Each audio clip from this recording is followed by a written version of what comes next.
let's turn to matters G7. US President Joe Biden has called for unity against Russia's aggression in Ukraine. Biden was speaking on the sidelines of a G7 summit meeting in Germany. G7 nations are facing growing pressure to show that they're tackling the global economic crisis.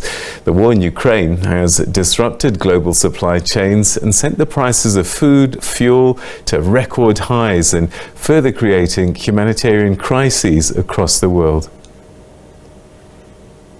We have to stay together, because Putin has been counting on from the beginning, and somehow NATO would and the G7 would splinter, but we haven't, and we're not going to. So can't let this aggression take the form it has and get away with it. A free, independent, sovereign country like Ukraine should not be violently invaded and should not have its boundaries changed by force. And the consequences of that, of what's happening for the world, are tough.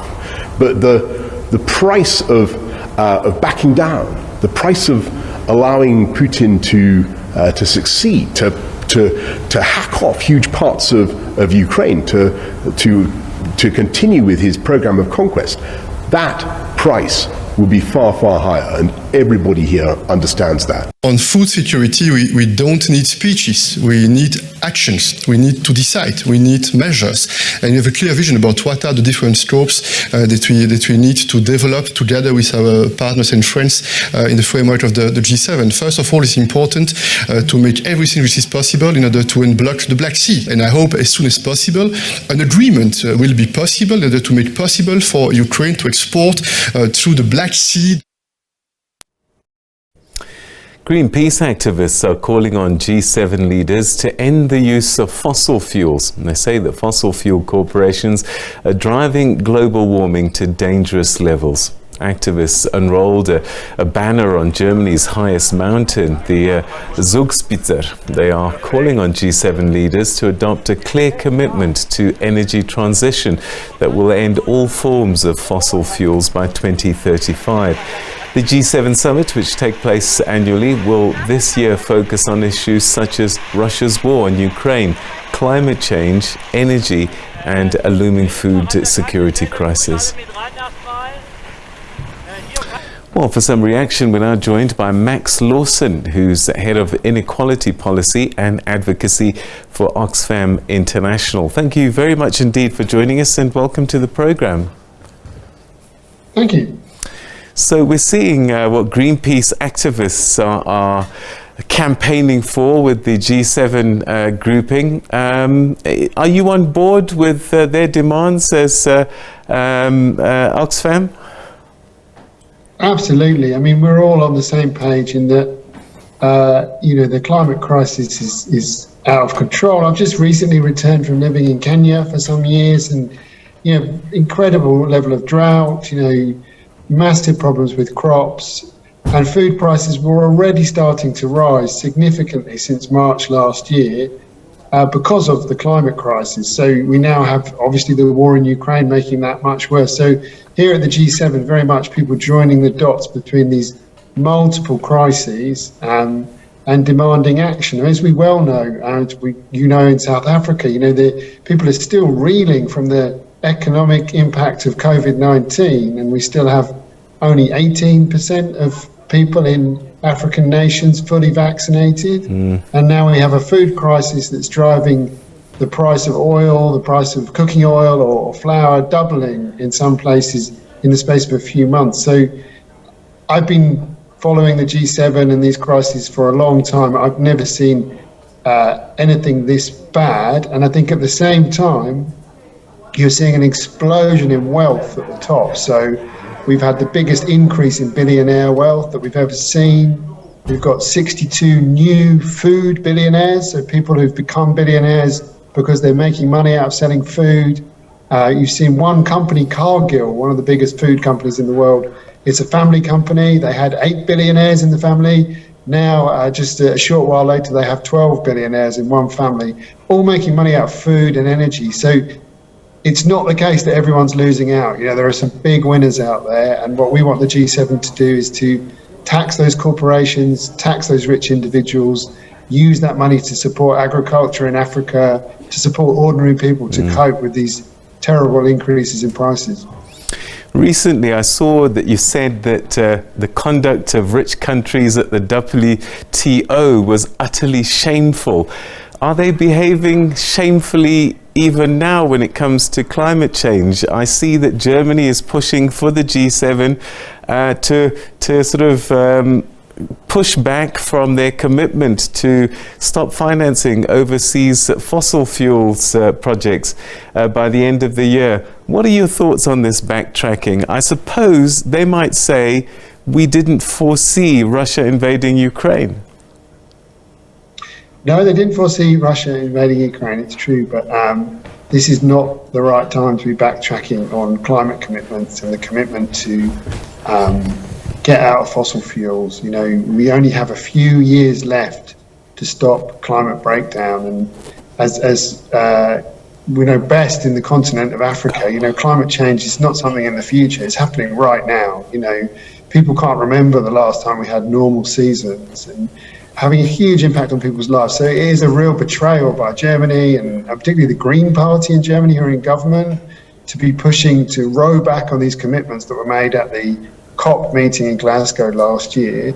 And it does come on top of 2 weeks later a complete betrayal of developing nations, where President Ramaphosa's proposal, together with the Indian government, to waive the patents on intellectual property on vaccines. 100 developing nations supported this move, and it was completely squashed by the European Union, who wanted to protect the interests of their pharmaceutical firms. And it's really sad, because, you know, global crises need global solutions, and they need the most powerful nations on earth, of which the G7 are some of the most powerful, to do the right thing. And sadly, they're not doing the right thing. They're putting their own self-interest against the future of the planet.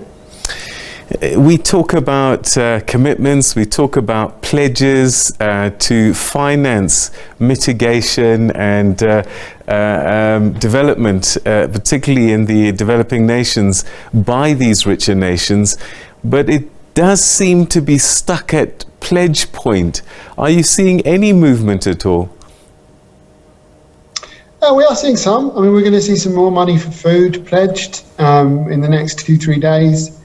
Not nearly enough, but still some new money. And I think, you know, it would be unfair to say the G7 are not aware of the food crisis, and they're also aware of the politics of the food crisis, and they don't want, you know, the war in Ukraine to lead to, you know, millions starving around the world. So I think we will see some money, but it won't be enough.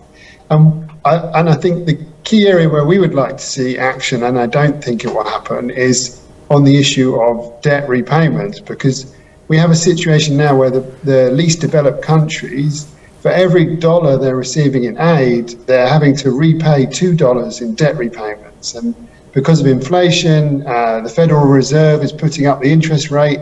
Every time the Fed in the US puts up the interest rate just 1%, that's an additional $35 billion of debt repayments for the poorest countries, because their debt is denominated in dollars, and they have to pay higher interest. So this debt crisis is getting absolutely critical. So it seems crazy to give a little bit of money for food and then take it all back in debt repayments. So we hope that the G7 will begin to realise that, and that the calls for much greater and deeper debt cancellation for large numbers of countries to help them have the money to help their own citizens to get through this food crisis is what we need, as well as, you know, a few more pledges on the table.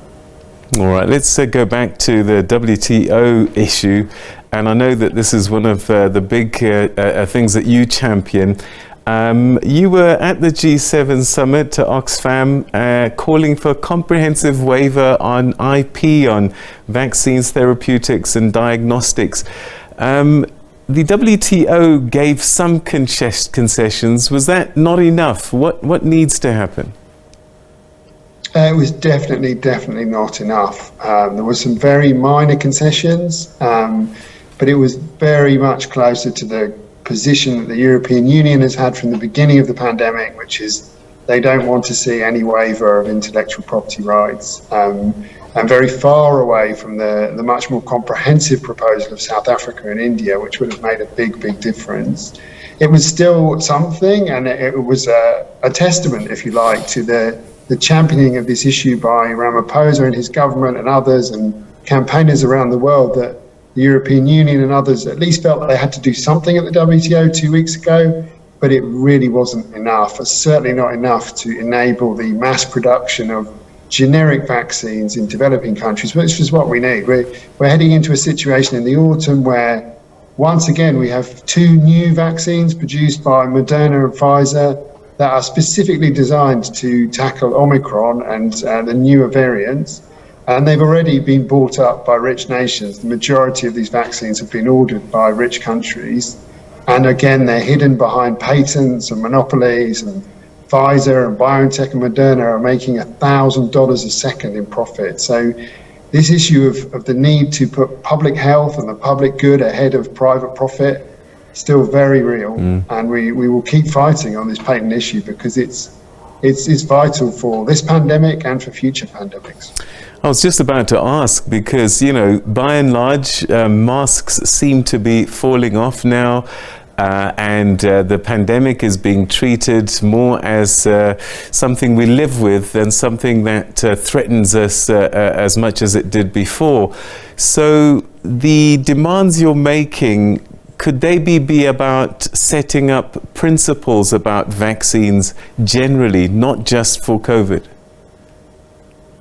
Yeah, I think the first thing to say is what rich countries did. I mean, the proposal to waive patents was made, you know, nearly a year and a half ago by South Africa and India at the height of the pandemic, and it would have made a huge difference. It would have made developing countries would have had the ability to produce far more vaccines a lot quicker. They would have vaccinated their people a lot quicker. So there are many, many people in South Africa and around the world who are dead today because of what was done in terms of defending patents. So it's important to not let that pass, you know, to mark the fact that it was a crime of historic proportions to put the profits of Pfizer ahead of the people of South Africa, and many other nations. But yes, we are in a position now where they dragged their heels so long that we ended up, luckily, with a variant Omicron that has almost done their job for them, because everyone on Earth has more or less now had COVID, and that's created antibodies. But that doesn't protect us necessarily against a more deadly variant emerging. It doesn't protect us against the future.